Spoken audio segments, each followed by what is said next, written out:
This is the makeup video for youth ministry on February 5th at St. Peter's and February 12th at St. Mary's. If you missed one of those 2 days, then watch this video, reflect on it, think about it, and then up here there is a PDF file that has questions based on the video. Answer those questions, turn them into me.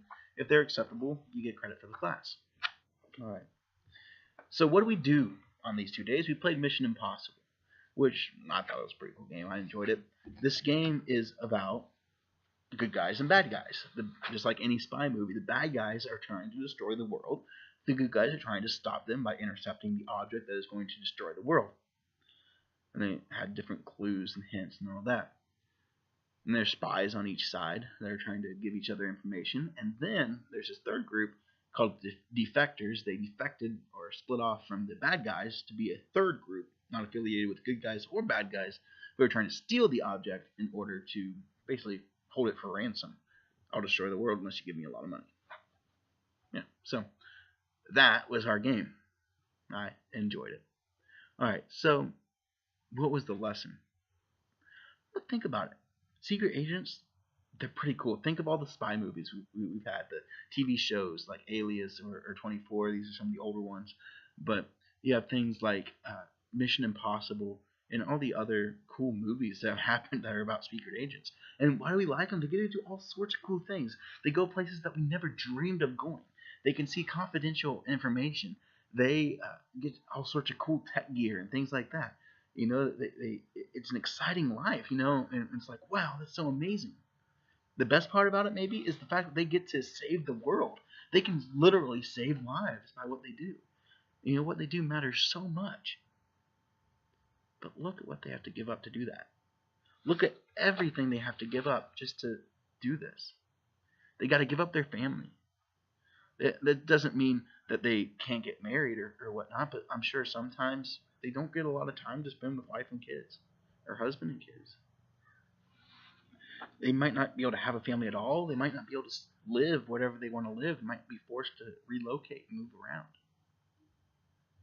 So there's a downside to this too, because you got to give up a lot. Sometimes you got to give up your very identity.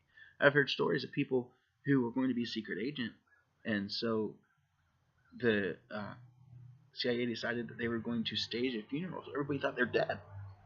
This person is dead, and yeah, they would stage a funeral. This person would be dead, and nobody would know they're alive. That way, they can have a whole new identity, a whole new life.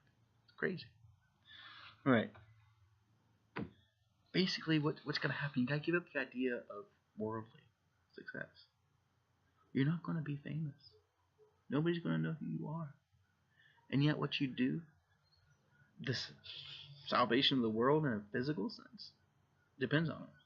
You know, being saved from the bad guys. So, secret agents get some pretty cool things. I think the coolest thing is the fact that you know that you saved lives, but it comes at a very, very high cost. Now, how does this relate to the spiritual life?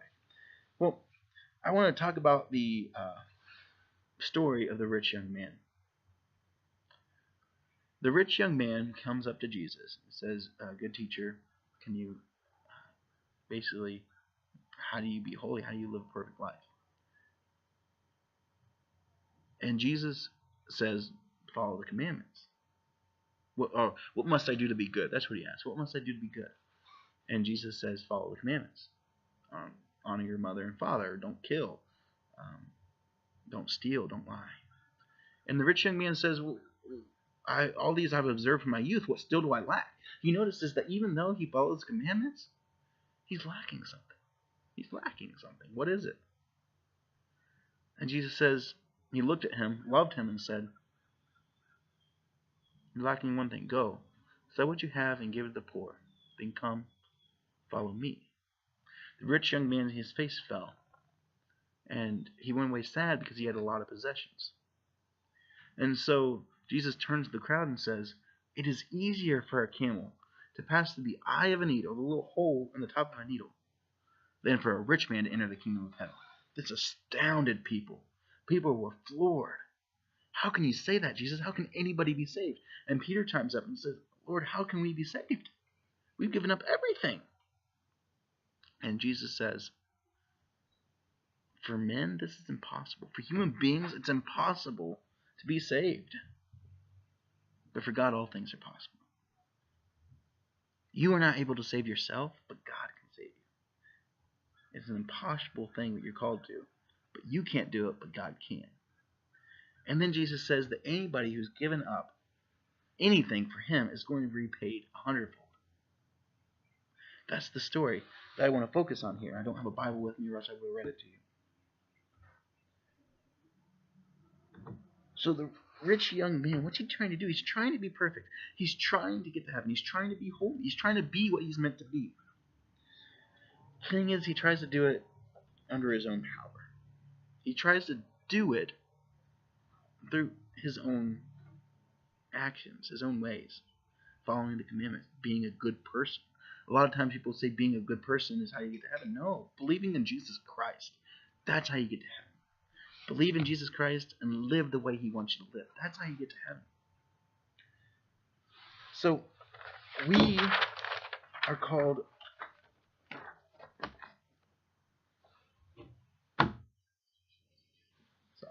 trying to find my notes. Alright, so look at the rich young man. Look at him. What's he do? He does all the right things. He doesn't kill. He doesn't lie. He doesn't cheat. He doesn't steal. He doesn't do bad things. He honors his mother and father. He does good things. But that's not enough. What more is required of him? He's got to give up himself. Give up his possessions.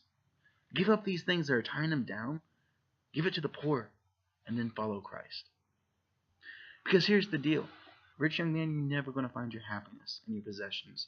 You're never going to find your happiness in anything you have on earth. You're only going to find your happiness in God. And this rich young man, he didn't understand that. He didn't understand that God is not found in money. In fact, you can't love both God and mammon. You can't love the things of this world and love God at the same time. And that doesn't mean you can't have good things or nice things. What it means is your focus has to be on God. If your focus is on something in this world, worldly success, worldly power, worldly prestige, honor, being looked up to by your classmates, or getting to Hollywood, or having your name on a plaque that you're, I don't know, anything great and famous on earth, that's not what life is about. Life is about living for God and living for your brothers and sisters. That's what life is about. That's the secret of life. So what does it require? It requires a detachment. You must be detached from this world. You got to be willing to give up this world, even your very life, for the sake of Christ and his kingdom. And if you do that, that's when you can experience salvation. That's when you can experience his perfection. Because here's the deal. You can't achieve it. You can't do it. You can't do it on your own. You need God to do this. It's impossible for human beings to be saved. But nothing is impossible for God. And so we embark on this mission impossible. That's where it ties in. This impossible mission of being holy. We can't do it, but God can. We can't be holy, not on our own, but God can make us holy through the sacraments and through the way we live each and every day. God makes us holy. We become holy people. But the only way to do this is to be detached from the world, just like the secret agent. The secret agent has got to be willing to get up and go at any point in time. He can't worry about being known in the world, being famous in the world, because if he does, his identity is going to be found and he's going to be killed. Just the same, you can't worry about worldly possessions. You can't worry about being famous or known in the world, or even by, the people who are closest to you. You can't focus on these things that glorify you, or else it's just going to kill you. It's going to drag you down in the end. Here's the deal. When we live this kind of life, this holy life for God,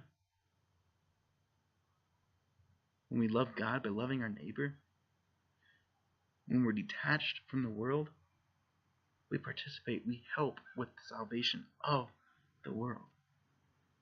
Through Christ, God can reach out to people. Through us, Christ can reach out to people.